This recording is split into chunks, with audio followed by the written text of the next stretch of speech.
Congressman, welcome back to the show. So every day I feel like I hear a Democrat saying how easy it is to transition to electric car. Everyone can get one. But they don't talk about the fact that people are paying ridiculous prices right now for inflation and other ways, taking money out of savings. Not everyone could just throw money at an expensive new electric car. And not to mention that getting a new battery costs almost as much as a new used car or a used car, and the maintenance on these things. They don't want to talk about any of that. They just say, oh, yeah, go buy an electric car like it's nothing. It's not just can you, it's also do you want to? Maybe you're happy with your vehicle from 2011, or you like having an internal combustion engine, or you're in the trucking industry and it's not going to work to go out there and have that as part of your fleet, or the list goes on and on. There's a host of reasons for why we as Americans like to have the ability to choose those things in our lives and should have the ability to choose those things in our lives.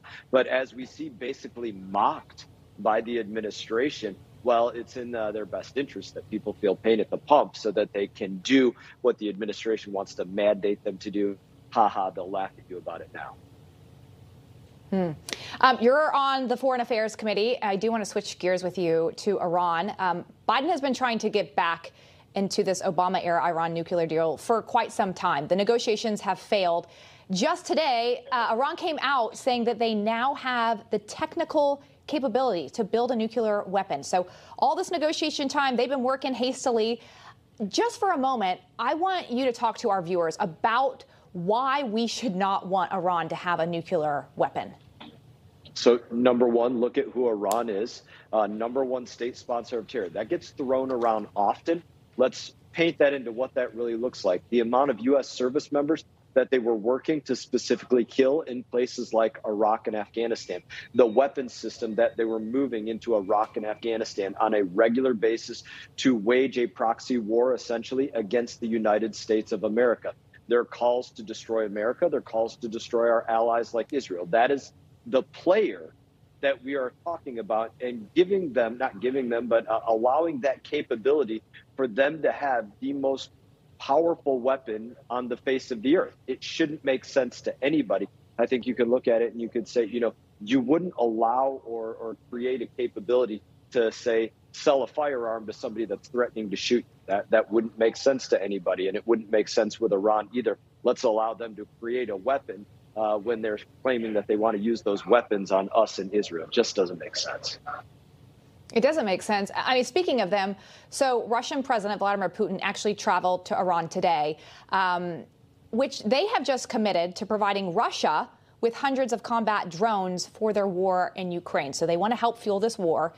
Russia, as you know well, has helped monitor the Iran nuclear deal under Obama. They helped go in to the country, monitor what was happening at their plants. And they also did some of the negotiations under the Biden administration because Iran wouldn't talk to us.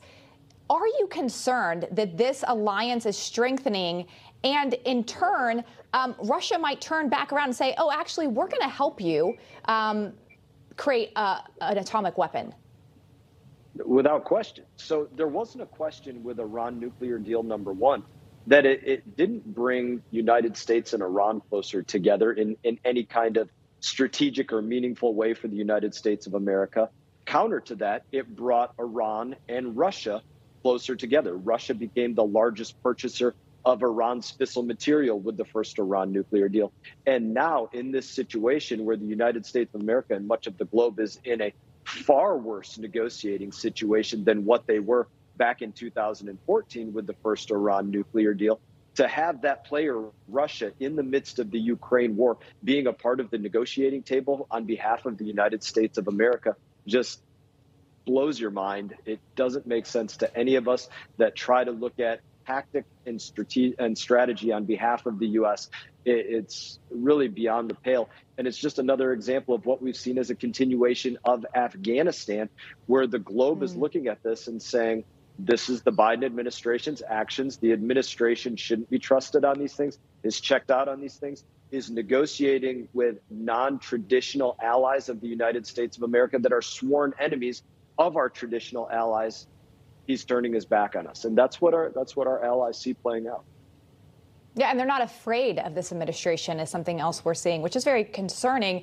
I do want to say President Biden obviously just got back from his Mideast trip, where he actually said that the U.S. is prepared to use force to stop Iran from amassing a nuclear weapon. What would that actually look like for the U.S. to respond in force? So fear is one of the most important terms that you could use when talking about this debate, because you go back to one of the original architects of the Iran nuclear deal, Wendy Sherman, and who's now also, senior level of State Department.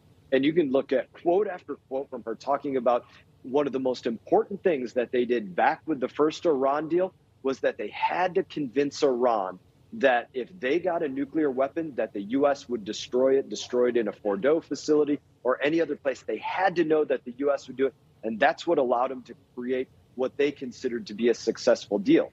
There is nobody on the face of this earth that believes that the Biden administration would go into Tehran or Fordo or anywhere else and destroy Iran nuclear infrastructure. And so what the administration was claiming before was key to negotiations absolutely does not exist today. And that's why that term fear is so important. They don't have any fear of the Biden administration.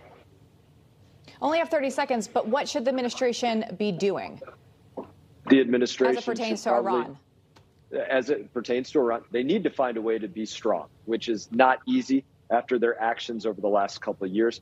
They need to be supporting our friend and ally Israel, making sure that Israel has the weapons that they can use because we know that Israel will, in fact, follow through on destroying Iranian nuclear weapons. So I think that's one of the big keys in this whole process, if you want to convince Iran that we're serious about not letting them have that. And then, it's probably part of the conversation that he had with Saudi Arabia as well when he was over there, is what is going to be your reaction if Iran gets a nuclear weapon? And they probably told President Biden they were going to seek one as well, and he needs to stand up against those other people in the Middle East likewise. A yes or no for you? Were you pleased with the president's trip to the Middle East? No. Okay. All right. Congressman Brian Mast, all the time we have for you tonight. Good to see you. All right. Take care.